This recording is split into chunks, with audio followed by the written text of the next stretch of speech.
पार्वतीच्या बाळा तुझ्या पायात वाळा,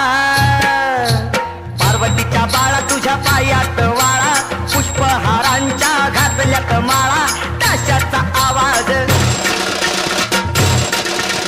ताशाचा आवाज तारारा झाला र गणपती